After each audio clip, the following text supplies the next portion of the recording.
Chapter 8. India's Great Scientist. J.C. Bose.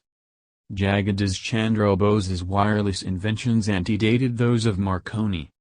Overhearing this provocative remark, I walked closer to a sidewalk group of professors engaged in scientific discussion.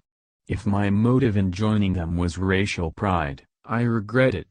I cannot deny my keen interest in evidence that India can play a leading part in physics, and not metaphysics alone. "What do you mean, sir?" the professor obligingly explained. Bose was the first one to invent a wireless coherer and an instrument for indicating the refraction of electric waves. But the Indian scientist did not exploit his inventions commercially. He soon turned his attention from the inorganic to the organic world. His revolutionary discoveries as a plant physiologist are outpacing even his radical achievements as a physicist. I politely thanked my mentor. He added, "The great scientist is one of my brother professors at Presidency College." I paid a visit the next day to the sage at his home, which was close to mine on Gurpur Road. I had long admired him from a respectful distance. The grave and retiring botanist greeted me graciously. He was a handsome, robust man in his 50s, with thick hair, broad forehead, and the abstracted eyes of a dreamer. The precision in his tones revealed the lifelong scientific habit. "I have recently returned from an expedition to scientific societies of the West. Their members exhibited intense interest in delicate instruments of my invention which demonstrate the indivisible unity of all life. The Bose crescograph has the enormity of 10 million magnifications. The microscope enlarges only a few thousand times, yet it brought vital impetus to biological science. The crescograph opens incalculable vistas. You have done much, sir, to hasten the embrace of East and West in the impersonal arms of science. I was educated at Cambridge. How admirable is the Western method of submitting all theory to scrupulous experimental verification. That empirical procedure has gone hand in hand with the gift for introspection which is my Eastern heritage. Together they have enabled me to sunder the silences of natural realms long uncommunicative. The telltale charts of my crescograph are evidence for the most skeptical that plants have a sensitive nervous system and a varied emotional life. Love, hate, joy, fear, pleasure, pain, excitability, stupor, and countless appropriate responses to stimuli are as universal in plants as in animals. The unique throb of life in all creation could seem only poetic imagery before your advent, Professor. A saint I once knew would never pluck flowers. Shall I rob the rosebush of its pride and beauty? Shall I cruelly affront its dignity by my rude divestment? His sympathetic words are verified literally through your discoveries. The poet is intimate with truth, while the scientist approaches awkwardly. Come someday to my laboratory and see the unequivocal testimony of the crescograph. Gratefully I accepted the invitation, and took my departure. I heard later that the botanist had left Presidency College, and was planning a research center in Calcutta. When the Bose Institute was opened, I attended the dedicatory services. Enthusiastic hundreds strolled over the premises. I was charmed with the artistry and spiritual symbolism of the new home of science. Its front gate, I noted, was a century-old relic from a distant shrine. Behind the lotus fountain, a sculptured female figure with a torch conveyed the Indian respect for woman as the immortal light-bearer. The garden held a small temple consecrated to the noumenon beyond phenomena. Thought of the divine incorporeity was suggested by absence of any altar image. Bose's speech on this great occasion might have issued from the lips of one of the inspired ancient rishis. I dedicate today this institute as not merely a laboratory but a temple. His relevant solemnity stole like an unseen cloak over the crowded auditorium. In the pursuit of my investigations I was unconsciously led into the border region of physics and physiology. To my amazement, I found boundary lines vanishing, and points of contact emerging, between the realms of the living and the non-living. Inorganic matter was perceived as anything but inert, it was a thrill under the action of multitudinous forces. A universal reaction seemed to bring metal, plant and animal under a common law. They all exhibited essentially the same phenomena of fatigue and depression, with possibilities of recovery and of exaltation, as well as the permanent irresponsiveness associated with death. Filled with awe at this stupendous generalization, it was with great hope that I announced my results before the Royal Society, results demonstrated by experiments. But the physiologists present advised me to confine myself to physical investigations, in which my success had been assured, rather than encroach on their preserves. I had unwittingly strayed into the domain of an unfamiliar caste system and so offended its etiquette. An unconscious theological bias was also present, which confounds ignorance with faith. It is often forgotten that He who surrounded us with this ever-evolving mystery of creation has also implanted in us the desire to question and understand. Through many years of miscomprehension, I came to know that the life of a devotee of science is inevitably filled with unending struggle. It is for him to cast his life as an ardent offering, regarding gain and loss, success and failure, as one. In time the leading scientific societies of the world accepted my theories and results, and recognized the importance of the Indian contribution to science. Can anything small or circumscribed ever satisfy the mind of India? By a continuous living tradition, and a vital power of rejuvenescence, this land has readjusted itself through unnumbered transformations. Indians have always arisen who, discarding the immediate and absorbing prize of the hour, have sought for the realization of the highest ideals in life, not through passive renunciation, but through active struggle. The weakling who has refused the conflict, acquiring nothing, has had nothing to renounce. He alone who has striven and won can enrich the world by bestowing the fruits of his victorious experience. The work already carried out in the Bose laboratory on the response of matter, and the unexpected revelations in plant life, have opened out very extended regions of inquiry in physics, in physiology, in medicine, in agriculture, and even in psychology. Problems hitherto regarded as insoluble have now been brought within the sphere of experimental investigation. But high success is not to be obtained without rigid exactitude. Hence the long battery of supersensitive instruments and apparatus of my design, which stand before you today in their cases in the entrance hall. They tell you of the protracted efforts to get behind the deceptive seeming into the reality that remains unseen, of the continuous toil and persistence and resourcefulness called forth to overcome human limitations. All creative scientists know that the true laboratory is the mind, where behind illusions they uncover the laws of truth. The lectures given here will not be mere repetitions of second-hand knowledge. They will announce new discoveries, demonstrated for the first time in these halls. Through regular publication of the work of the Institute, these Indian contributions will reach the whole world.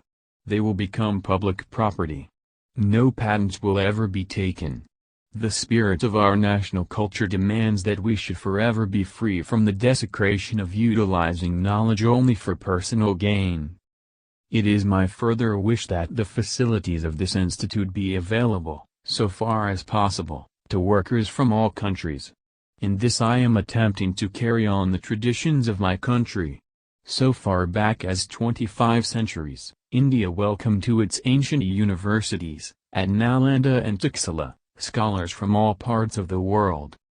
Although science is neither of the East nor of the West but rather international in its universality, yet India is specially fitted to make great contributions. The burning Indian imagination, which can extort new order out of a mass of apparently contradictory facts, is held in check by the habit of concentration. This restraint confers the power to hold the mind to the pursuit of truth with an infinite patience. Tears stood in my eyes at the scientist's concluding words. Is patience not indeed a synonym of India, confounding time and the historians alike? I visited the research center again, soon after the day of opening. The great botanist, mindful of his promise, took me to his quiet laboratory. "I will attach the crescograph to this fern. The magnification is tremendous. If a snail's crawl were enlarged in the same proportion, the creature would appear to be traveling like an express train." My gaze was fixed eagerly on the screen which reflected the magnified fern shadow. Minute life movements were now clearly perceptible. The plant was growing very slowly before my fascinated eyes. The scientist touched the tip of the fern with a small metal bar. The developing pantomime came to an abrupt halt, resuming the eloquent rhythms as soon as the rod was withdrawn. "You saw how any slight outside interference is detrimental to the sensitive tissues," Bose remarked. "Watch, I will now administer chloroform, and then give an antidote." The effect of the chloroform discontinued all growth, the antidote was revivifying. The evolutionary gestures on the screen held me more raptly than a movie plot. My companion, here in the role of villain, thrust a sharp instrument through a part of the fern. Pain was indicated by spasmodic flutters. When he passed a razor partially through the stem, the shadow was violently agitated, then stilled itself with the final punctuation of death. By first chloroforming a huge tree, I achieved a successful transplantation. Usually, such monarchs of the forest die very quickly after being moved. Jagged smiled happily as he recounted the life-saving maneuver. "Graphs of my delicate apparatus have proved that trees possess a circulatory system. Their sap movements correspond to the blood pressure of animal bodies. The ascent of sap is not explicable on the mechanical grounds ordinarily advanced, such as capillary attraction. The phenomenon has been solved through the crescograph as the activity of living cells. Peristaltic waves issue from a cylindrical tube which extends down a tree and serves as an actual heart.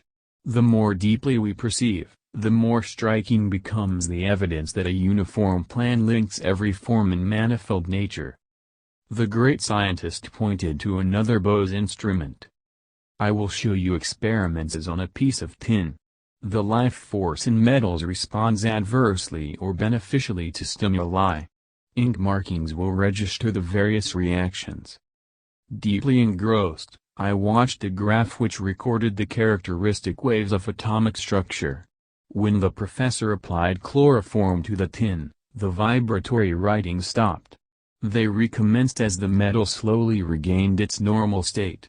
My companion dispensed a poisonous chemical. Simultaneous with the quivering end of the tin, the needle dramatically wrote on the chart a death notice.